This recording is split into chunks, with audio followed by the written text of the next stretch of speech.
Selamat datang di channel Alur Donghua. Sebelum menonton, silahkan subscribe, biar Mimin tambah semangat update-nya. Rekan Taois Li, apa yang kamu? Si Chuan Kong ragu-ragu saat melihat perubahan ekspresi Han Li. Sebaliknya, Chen yang mengangkat alis saat senyum persetujuan muncul di wajahnya, dan dia mengarahkan jari ke arah Han Li. Sebuah cahaya tajam melintas di mata kera emas raksasa itu, dan ia mengeluarkan raungan rendah saat cahaya keemasan yang cemerlang meletus dari tinjunya, yang kemudian tiba-tiba kabur sebelum melepaskan serangkaian serangan. Semburan proyeksi kepalan emas meluncur ke arah Chen yang seperti semburan komet, meninggalkan ledakan keras di belakangnya. Chen yang hanya menggelengkan kepalanya sambil tersenyum saat melihat ini sebelum menyodorkan tangan kirinya ke udara. Ketika bayangan kepalan emas yang tebal tiba di depannya, seolah-olah mereka telah menemukan tembok yang tidak dapat diatasi, dan semuanya berhenti di tempatnya. Semburan gelombang kejut yang tak terlihat kemudian melonjak, dan semua proyeksi tinju emas meledak, berubah menjadi gelombang kejut yang menyapu area seluas beberapa ribu kaki. Namun, kera emas raksasa itu sudah menghilang. Detik berikutnya, sesosok emas melintas di belakang Chen Yang, dan kera emas raksasa itu muncul dengan cara seperti hantu sebelum melemparkan kedua tinju emasnya dengan kejam ke punggung Chen Yang. Chen Yang mengangkat alis, dan dia bereaksi sangat cepat saat dia mengayunkan lengan kanannya ke udara untuk menghadapi tinju kera raksasa itu. Namun, bukaan yang dalam di perut kera emas raksasa itu tiba-tiba menyala, dan tubuhnya yang besar tiba-tiba menyusut menjadi seukuran manusia normal. Pada saat yang sama, tiba-tiba berjongkok. Transformasi ini sangat mendadak, dan tubuh kera emas raksasa menyusut hampir seketika. Chen yang juga tidak mengantisipasi hal ini, dan lengan kanannya menghantam udara kosong, menyebabkan tubuhnya sedikit bergoyang. Sementara itu, Han Li memanfaatkan kesempatan ini untuk tiba-tiba melompat keluar dari bawah lengan Chen yang seperti monyet yang gesit, langsung menerkam ke arah Taois Xie sebelum mengangkatnya. Beraninya kau menipuku, bocah. Sedikit kemarahan muncul di mata Chen yang saat melihat ini, dan dia segera menstabilkan tubuhnya sebelum menyerang dengan kedua tangannya seperti kilat.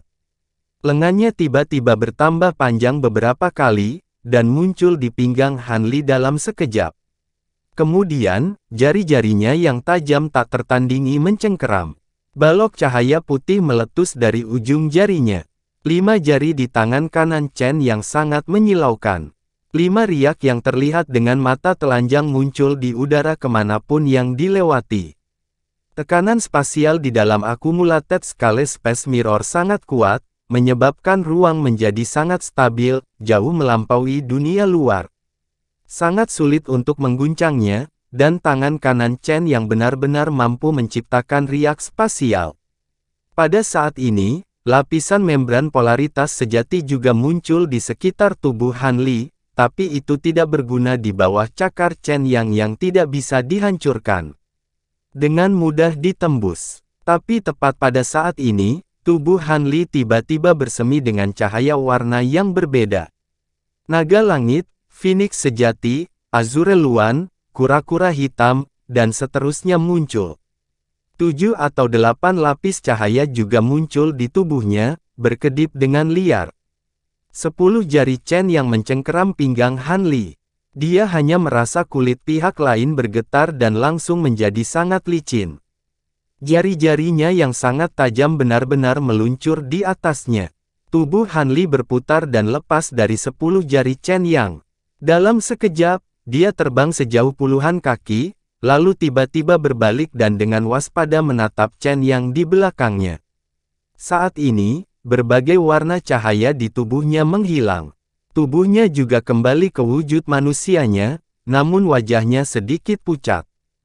12 transformasi kebangkitan pada awalnya merupakan kemampuan magis yang hanya dapat dilakukan dengan mengedarkan kekuatan spiritual dan kekuatan darah dan ki pada saat yang bersamaan. Sekarang dia tidak bisa menggunakan kekuatan spiritual surgawinya, dia hanya bisa secara paksa mengaktifkan kekuatan darah dan ki di tubuhnya untuk menampilkan 12 transformasi kebangkitan, yang menghabiskan banyak energi. Chen yang berdiri di tempat yang sama dan tidak mengejarnya. Matanya menatap ke atas dan ke bawah ke arah Han Li, dan sedikit keterkejutan muncul di matanya. Daois Li, kamu baik-baik saja. Si Chuan Kong terbang ke sisi Han Li, jejak rasa malu muncul di matanya. Mengandalkan sumber daya yang tak ada habisnya dari keluarga kerajaan ras iblis, dia telah membuka lebih dari 40 titik akupuntur yang dalam, melebihi Han Li, tetapi niat bertarungnya jauh lebih rendah daripada Han Li. Saya baik-baik saja. Han Li menyentuh pinggangnya, dan telapak tangannya tiba-tiba berubah menjadi merah darah. Pada saat ini, 5 luka panjang muncul di pinggangnya, dan darah menyembur keluar. Pada akhirnya, dia masih terluka oleh Chen Yang. Saya tidak menyangka para tahanan ini begitu kuat. Apa yang harus kita lakukan sekarang? Jika tidak ada cara lain, izinkan saya menggunakan kartu truf yang diberikan kakak ketiga kepada saya untuk langsung membunuh orang ini. Si Chuan Kong mentransmisikan suaranya, dan cahaya yang ganas melintas di matanya. Mendengar ini, Han Li mengangkat alisnya. Dia juga memiliki kartu truf, seni penyempurnaan roh, yang belum dia gunakan, jadi dia tidak takut pada Chen Yang. Kalian berdua, apakah kalian pendatang baru dari luar? Chen Yang tiba-tiba bertanya. Cahaya pada titik akupunturnya yang dalam dengan cepat meredup, dan segera menghilang sama sekali, seolah-olah dia tidak berniat untuk terus bertarung. Melihat ini, mata Han Li dan si Chuan Kong berkilat. Itu benar, kami baru saja dilempar ke alam kekosongan skala akumulasi oleh dinasti Sun Knight. Siapa kamu? Mengapa Anda menyerang kami? Han Li tergerak, dan dia bertanya dengan suara yang dalam. Seperti yang kupikirkan. Omong-omong, itu adalah kesalahpahaman. Baru saja, aku melihat kalian berdua terlihat asing dan membawa boneka bersamamu, jadi kupikir kamu berasal dari kota boneka. Itu sebabnya aku menyerangmu. Ekspresi Chen yang sedikit rileks, dan dia berkata. Mendengar ini, Han Li dan si Chuan Kong saling memandang, tetapi mereka tidak lengah. Jangan khawatir, karena kalian berdua pendatang baru, kita bukan musuh. Kata Chen yang sambil tersenyum, seolah ingin mengubah musuh menjadi teman. Karena itu adalah kesalahpahaman, kita berdua bukan orang yang penuh perhitungan. Mari kita lupakan apa yang baru saja terjadi. Han Li dan si Chuan Kong mengirimkan suara mereka satu sama lain, dan setelah percakapan singkat, mereka menangkupkan tangan. Tidak mudah bertemu tahanan dari alam kekosongan skala akumulasi, dan dia tidak ingin bertarung sampai mati. Akan lebih baik jika mereka bisa menyelesaikan keluhan mereka. Nama saya Chen Yang, bolehkah saya tahu nama Anda? Chen Yang juga menangkupkan tangannya dan bertanya. Li Feiyu, Si Kong, Han Li dan si Chuan Kong melaporkan nama mereka. Karena identitasnya, si Chuan Kong memberikan nama palsu. Ah, ini rekan Li dan rekan Si. Senang bertemu denganmu. Bisa dibilang kita tidak bisa saling mengenal tanpa bertengkar, haha. Chen Yang tertawa. Setelah beberapa orang melaporkan nama mereka, suasana awalnya tegang menjadi sangat lega. Rekan Chen, bolehkah saya tahu tempat seperti apa kota boneka yang baru saja Anda sebutkan? Han Li mengubah topik lalu bertanya. Ceritanya panjang. Singkatnya, orang-orang yang selamat dari akumulasi skala Void Realm saat ini terbagi menjadi dua kekuatan besar. Aku dan orang-orang yang baru saja kamu lihat adalah milik kota misterius, dan kota boneka mewakili kekuatan lainnya. Hubungan antara kedua kekuatan itu tidak terlalu baik, itulah sebabnya saya baru saja menyerang Anda. Chen yang menjelaskan sambil tersenyum. Jadi begitu. Han Li mendengar ini dan mengangguk sambil berpikir. Kota misterius, kota boneka, kedua nama ini sepertinya agak istimewa. Si Chuan Kong mengangkat alisnya dan berkata. Apa yang dikatakan rekan Si itu benar. Kalian berdua pasti menyadari bahwa di alam kekosongan skala akumulasi, apakah itu Devil Key atau Yuan Key lainnya, tidak satu pun yang dapat digunakan. Jika kalian ingin bertarung melawan berbagai monster berskala di sini, Anda hanya dapat berlatih teknik pemurnian tubuh atau meminjam kekuatan eksternal seperti boneka. Kota misterius kami berspesialisasi dalam teknik pemurnian tubuh, sedangkan kota boneka, seperti namanya, pandai mengendalikan boneka. Chen yang berkata sambil tersenyum. Jadi begitu. Si Chuan Kong mengangguk mengerti. Lingkungan di alam kekosongan skala akumulasi sangat keras. Selain monster bersisik, ada banyak bahaya lainnya. Sulit bagi beberapa orang untuk bertahan hidup.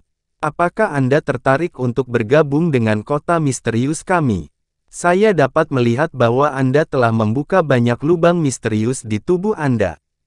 Kalian semua adalah bahan yang bagus untuk berlatih teknik pemurnian tubuh. Sangat cocok bagi Anda untuk bergabung dengan kota misterius. Bergabung dengan kota misterius. Han Li mendengar ini dan diam-diam senang.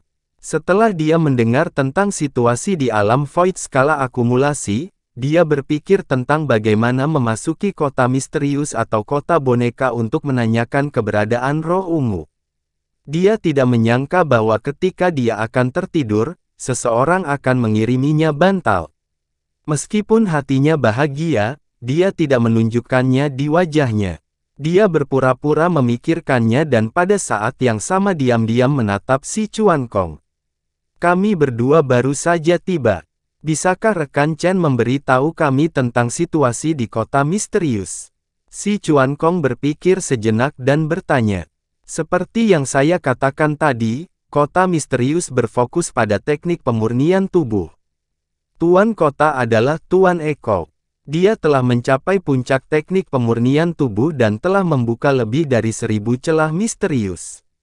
Berkat perlindungan Lord Eko, kita bisa hidup dengan aman di alam kekosongan skala akumulasi.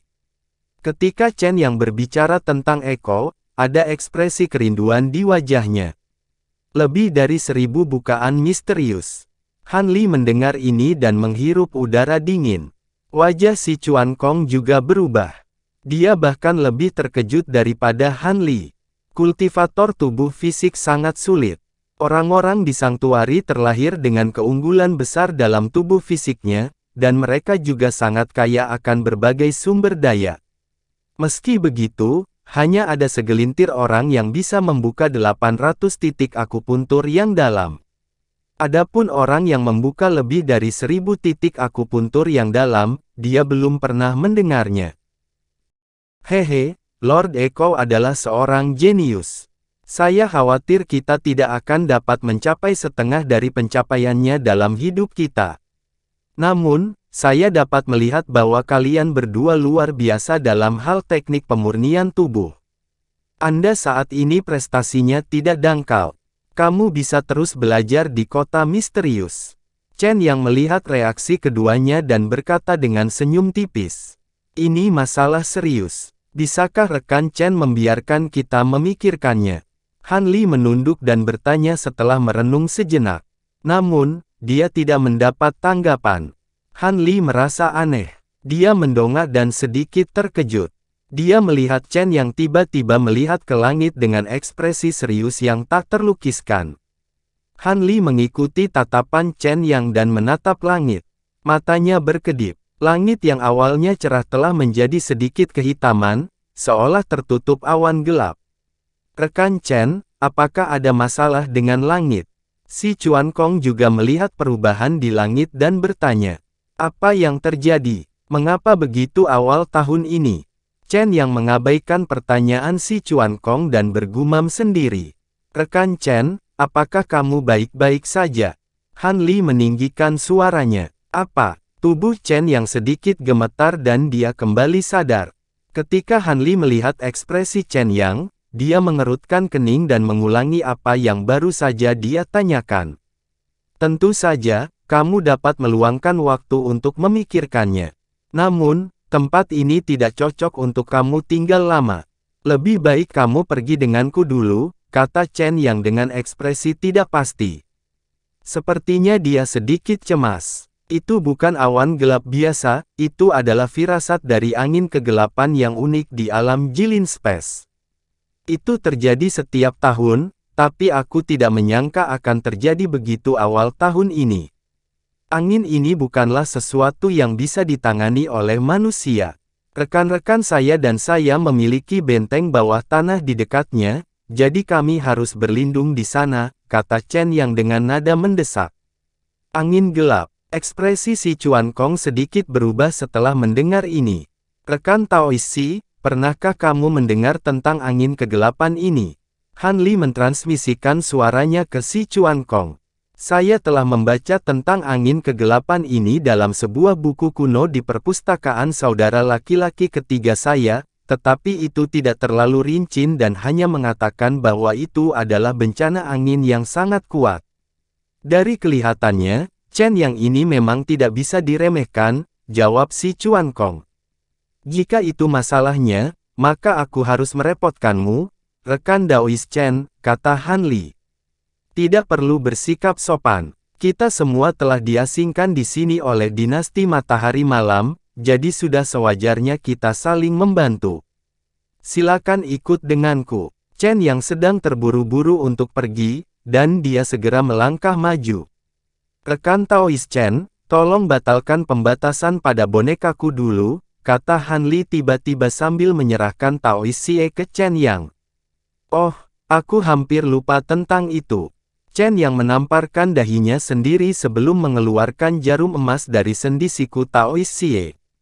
Jarum emas itu panjangnya beberapa inci dan setipis sehelai rambut, dan orang bisa melihat serangkaian pola urat yang sangat kecil di permukaannya, menciptakan pemandangan yang agak mistis untuk dilihat. Sedikit rasa ingin tahu muncul di mata Han Li saat dia melihat jarum emas. Ini adalah jarum jenggot naga yang dikembangkan oleh makhluk kuat di kota Suan untuk menangani semua jenis boneka. Chen Yang menjelaskan sambil terus mengeluarkan serangkaian jarum emas dari persendian Taois Xie. Jadi begitu, Han Li mengangguk. Setelah Chen Yang mencabut jarum emas ke-9 dari tubuh Taois Xie meregangkan tubuhnya sebelum segera berdiri. Sedikit keterkejutan muncul di wajah Chen Yang saat melihat ini. Ada apa, rekan Daois Chen? Han Li bertanya. Boneka yang telah dipenjara oleh jarum jenggot naga, setelah jarum emas dicabut, umumnya perlu menjalani masa penyesuaian sebelum perlahan bisa pulih. Rekan Taois Li, bonekamu sangat luar biasa untuk dapat berdiri segera setelah jarum jenggot naga dicabut, kata Chen Yang sambil memeriksa Taois Xie. Mungkin karena dia sudah lama tidak disegel, kata Han Li samar-samar. Kalau begitu ayo pergi. Chen Yang tidak melanjutkan topik ini. Dia menyingkirkan jarum emas dan dengan cepat berjalan kembali ke arah asalnya. Han Li dan dua lainnya mengikuti di belakangnya. Sekitar 2 jam kemudian, rombongan berempat tiba di sebuah lembah. Medan lembah ini dataran rendah, dan dikelilingi oleh pegunungan di 3 sisinya. Itu sangat tersembunyi dan sulit ditemukan. Pada saat ini, awan gelap di langit sangat padat. Samar-samar orang bisa melihat garis-garis petir hitam memantul dan melompat di kedalaman awan gelap. Pada saat ini, hembusan angin sudah mulai muncul di udara, bersiul dan berguling ke arah mereka, mengeluarkan suara "wuh-wuh-wuh" yang aneh. Meskipun anginnya cukup kencang, itu bukan apa-apa bagi Han Li dan yang lainnya. Namun, angin kencang yang melolong membawa hawa dingin yang menusuk tulang langsung ke hati mereka. Setelah maju melawan angin untuk waktu yang lama, ekspresi semua orang cukup suram. Syukurlah, mereka sudah tiba di tempat tujuan. Chen Yang membawa Han Li dan yang lainnya ke dinding gunung di bagian terdalam lembah, di mana ada batu abu-abu besar. Chen Yang mendorong batu itu ke samping untuk membuka sebuah gua. Itu gelap dan tak berdasar, memanjang sampai ke tanah. Kakak Chen, kamu akhirnya kembali. Siapa mereka? Seorang pria berambut merah dengan pelindung tulang melompat keluar dari gua. Dia awalnya sangat gembira, tapi dia kemudian memandang Han Li dan yang lainnya dengan hati-hati. Keduanya adalah rekan Li dan rekan Si. Mereka baru saja diasingkan ke tempat ini. Sekarang angin mimpi buruk ada di sini, aku membawa mereka ke sini untuk berlindung, kata Chen Yang. Jadi begitu, rekan Taois, senang bertemu denganmu. Cepat masuk dan berlindung. Angin mimpi buruk saat ini hanyalah puncak gunung es. Angin mimpi buruk yang sebenarnya lebih dari 10 kali lebih menakutkan. Pria berambut merah itu mengangguk pada Han Li dan yang lainnya sambil tersenyum dan melangkah ke samping. 10 kali. Han Li terkejut. Angin mimpi buruk saat ini sudah membuatnya merasa sangat tidak nyaman. Jika kekuatannya meningkat 10 kali lipat, dia takut dalam situasi di mana dia tidak dapat menggunakan kultivasinya, bahkan jika dia tidak mati, dia akan kehilangan setengah dari hidupnya. Dengan pemikiran ini, dia mengikuti Chen Yang ke dalam gua. Begitu mereka memasuki gua, angin langsung menghilang. Namun, hawa dingin di udara masih ada. Hanya saja dengan tembok gunung, itu jauh lebih lemah daripada di luar. Fang San, tutup pintu masuknya. Kamu tidak perlu menjaga di sini. Turun bersama kami. Jika dinginnya angin mimpi buruk menyerang tubuhmu, akan sulit untuk mengusirnya. Chen Yang berkata kepada pria berambut merah itu. Iya, jejak rasa terima kasih melintas di mata pria berambut merah itu. Dia setuju dan mulai menutup pintu masuk gua. Melihat pemandangan ini, hati Han Li sedikit tergerak. Chen Yang tidak tinggal lama di sini. Dia memimpin Han Li dan yang lainnya ke kedalaman gua. Gua itu memanjang ke bawah secara zigzag. Tampaknya terbentuk secara alami dan kemudian diperbaiki secara artifisial. Ketiganya dengan cepat berjalan beberapa ratus kaki, tetapi tidak ada tanda-tanda akan berakhir di depan mereka. Namun, hawa dingin di udara telah sangat berkurang ketika mereka mencapai titik ini. Ini membuat semua orang merasa lega. Rekan Taois Chen, terima kasih telah mengundang kami ke sini. Han Li dan Si Chuankong menangkupkan tangan dan berterima kasih kepada Chen Yang. Jika bukan karena undangan Chen Yang, dia dan Si Chuankong akan berada dalam bahaya. Saya sudah mengatakan bahwa kita adalah tahanan yang diasingkan. Kita harus saling membantu. Rekan Taois Li tidak perlu bersikap sopan. Chen Yang dengan santai melambaikan tangannya dan berkata sambil tersenyum. Ketika Han Li mendengar ini, dia tersenyum dan tidak mengatakan apa-apa lagi.